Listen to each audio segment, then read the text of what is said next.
नमस्कार दोस्तों, आज के हमारे इस वीडियो में हम गीता के तीसरे श्लोक का सार लेकर आए हैं।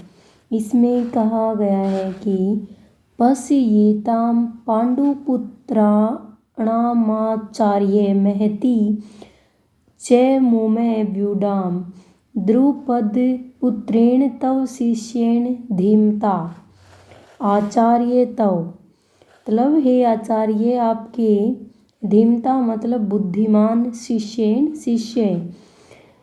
इसमें बताया गया है कि आचार्य, द्रोण के लिए आचार्य संबोधन देने में दुर्योधन का यह भाव मालूम देता है कि आप हम सबके कौरवों और पांडवों के आचार्य हैं। शस्त्र विद्या सिखाने वाले होने से आप सबके गुरु हैं, इसलिए आपके मन में किसी का पक्ष या आग्रह नहीं होना चाहिए। तव शिष्येन धीमता, इन पदों का प्रयोग करने में दुर्योधन का भाव यह है कि आप इतने सरल हैं कि अपने मारने के लिए पैदा होने वाले दुष्ट धूमन को भी आपने अस्त्र शस्त्र की विद्या सिखाई है और वह आपका शिष्य दुष्ट धूमन इतना बुद्धिमान है कि उसने आपको मारने के लिए आपसे ही अस्त्र शस्त्र की विद्या सीखी है। द्रुपद पुत्रेण, यह पद कहने का आशय है कि आपको मारने के उद्देश्य को लेकर ही द्रुपद ने याज और उपयाज नामक ब्राह्मणों से यज्ञ कराया, जिससे दुष्ट धूमन पैदा हुआ। वहीं यह द्रुपद पुत्र दुष्ट धूमन आपके सामने प्रतिपक्ष में सेनापति के रूप में खड़ा है। यद्यपि दुर्योधन यहाँ द्रुपद पुत्र के स्थान पर दुष्ट धूमन भी कहा जा सकता था, तथापि द्रोणाचार्य के साथ द्रुपद जो वैर रखता था, उस वैर भाव को याद दिलाने के लिए दुर्योधन यहाँ द्रुपद पुत्रेण शब्द का प्रयोग करता है कि अब वैर निकालने का अच्छा मौका है।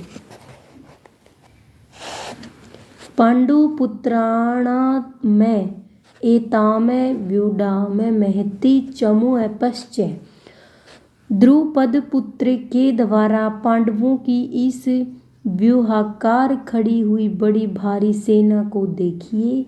तात्पर्य है कि जिन पांडवों पर आप स्नेह रखते हैं, उन्हीं पांडवों ने आपके प्रतिपक्ष में खास आपको मारने वाले द्रुपद पुत्र को सेनापति बनाकर व्यूह रचना करने का अधिकार दिया है। अगर पांडव आपसे स्नेह रखते तो कम से कम आपको मारने वाले को तो अपनी सेना का मुख्य सेनापति नहीं बनाते, इतना अधिकार तो नहीं देते। परंतु सब कुछ जानते हुए भी उन्होंने उसी को सेनापति बनाया है। यद्यपि कौरवों की अपेक्षा पांडवों की सेना संख्या में कम थी, अर्थात कौरवों की सेना 11 अक्षौहिणी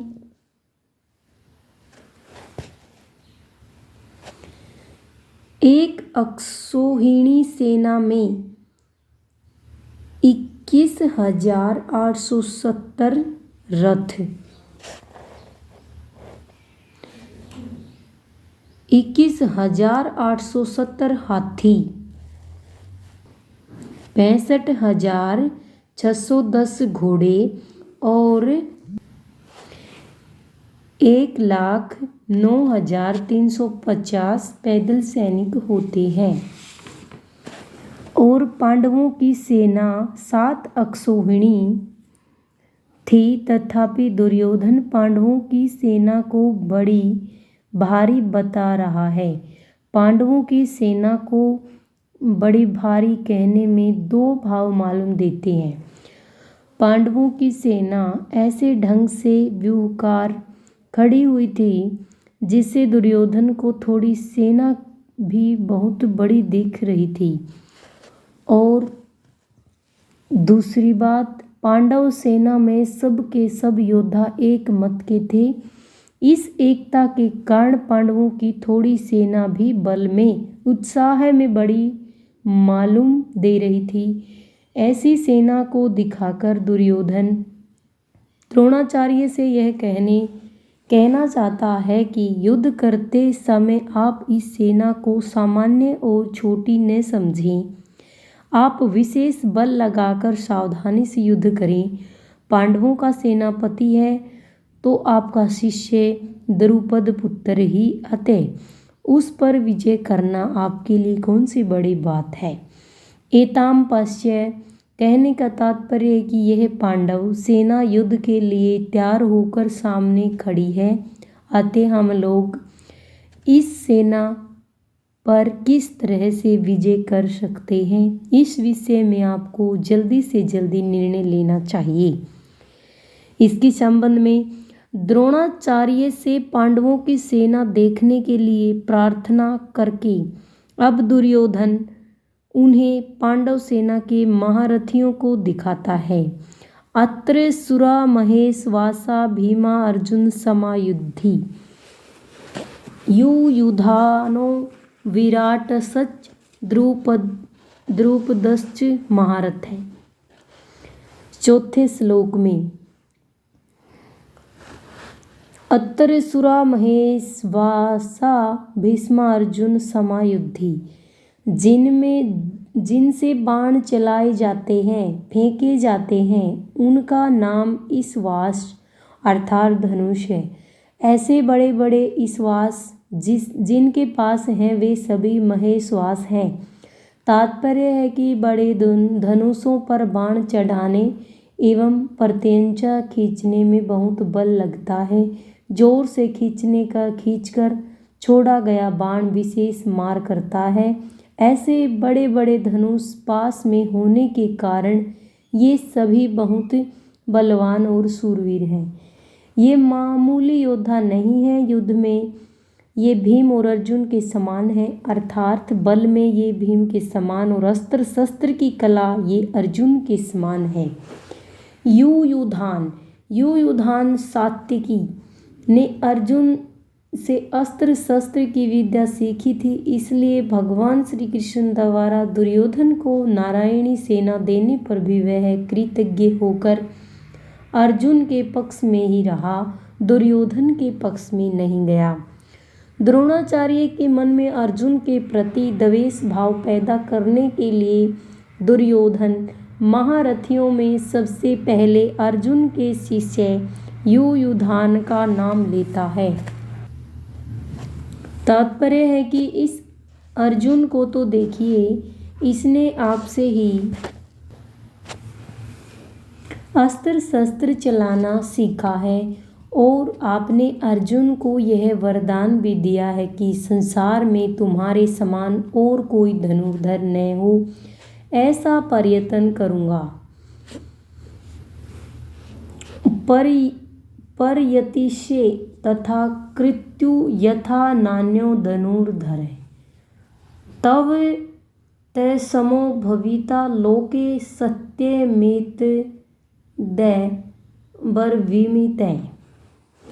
इस तरह आपने तो अपने शिष्य अर्जुन पर इतना स्नेह रखा है, पर वह कृतघ्न होकर आपके विपक्ष में लड़ने के लिए खड़ा है, जबकि अर्जुन का शिष्य युधान उसी के पक्ष में खड़ा है।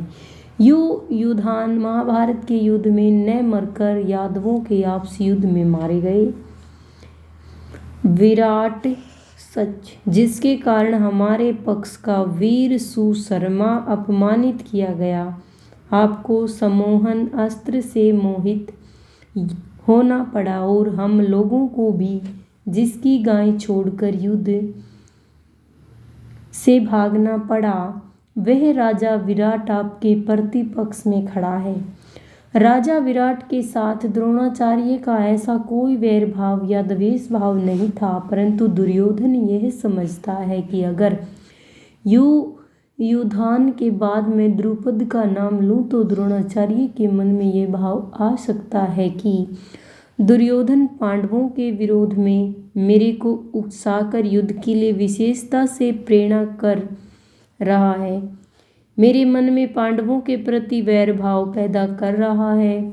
इसलिए दुर्योधन द्रुपद के नाम से पहले विराट का नाम लेता है, जिससे द्रोणाचार्य मेरी चालाकी न समझ सके और विशेषता से युद्ध करे। राजा विराट उत्तर श्वेत और शंख नामक तीनों पुत्रों सहित महाभारत युद्ध में मारे गए। द्रुपदश्च महारथ। आपने तो द्रुपद को पहले ही मित्रता याद दिलाई, पर उसने सभा में यह कहकर आपका अपमान किया कि मैं राजा हूँ और तुम भिक्षुक हो, अतः मेरी तुम्हारी मित्रता कैसी, तथा वैर भाव के कारण आपको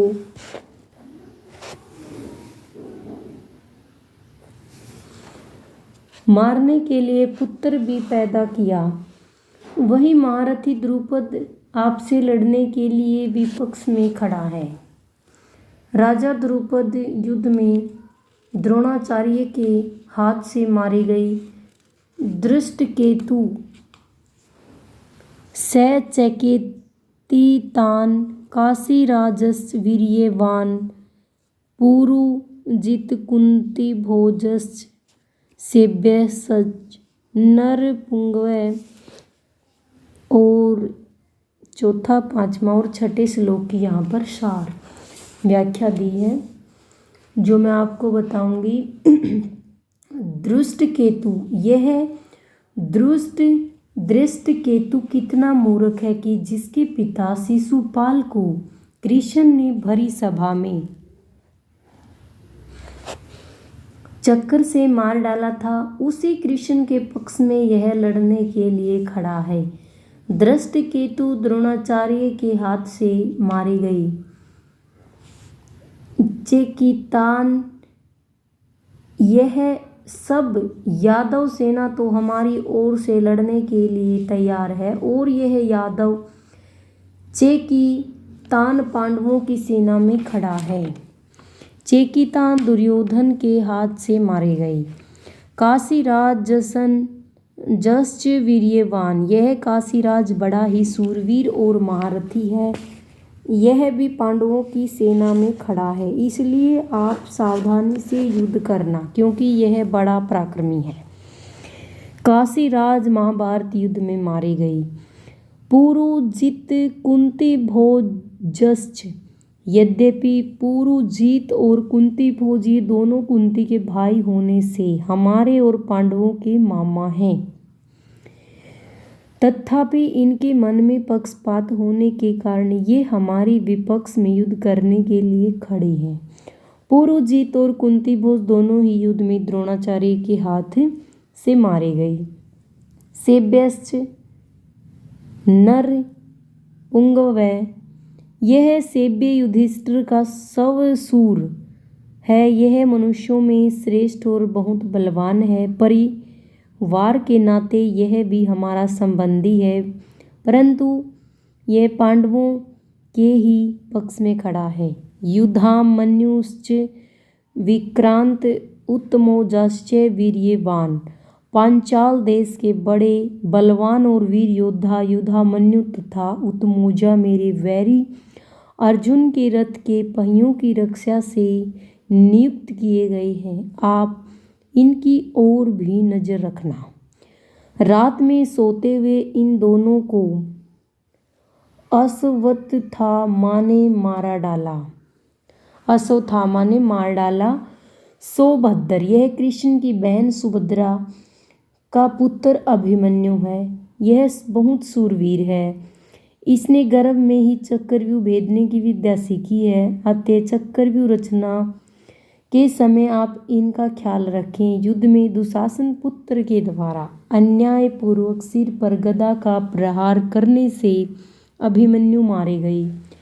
द्रौपदेयाश्च, युधिष्ठिर, भीम, अर्जुन, नकुल और सहदेव इन पांचों के द्वारा द्रौपदी के गर्भ से क्रमशः प्रतिविंध्य, सूत सोम, श्रुतकर्मा, शतानिक और श्रुतसेन पैदा हुए। इन पांचों को आप देख लीजिए। द्रौपदी ने भरी सभा में मेरी हंसी उड़ाकर मेरे हृदय को जलाया है। उसी के इन पांचों पुत्रों को युद्ध में मारकर आप उसका बदला चुकाएं। रात में सोते हुए इन पांचों को अश्वत्थामा ने मार डाला। सर्व एवं महारथा, ये सब के सब महारथी हैं जो शास्त्र और शस्त्र विद्या दोनों में प्रवीण हैं और युद्ध में अकेले ही एक साथ 10,000 धनुर्धार योद्धाओं का संचालन कर सकता है। उस वीर पुरुष को महारथी कहते हैं। एको 10 सहस्त्राणि योद्ध ये यस्तु धान्वी नामे शस्त्र शास्त्र प्रवीणश्च महारथी इति स्मृति। ऐसे बहुत से महारथी पांडव सेना में खड़े हैं। अगला श्लोक 7वां में बताया है, द्रोणाचार्य के मन में पांडवों के प्रति द्वेष पैदा करने और युद्ध के लिए जोश दिलाने के लिए दुर्योधन ने पांडव सेना की विशेषता बताई। दुर्योधन के मन में विचार आया कि द्रोणाचार्य पांडवों के पक्षपाती हैं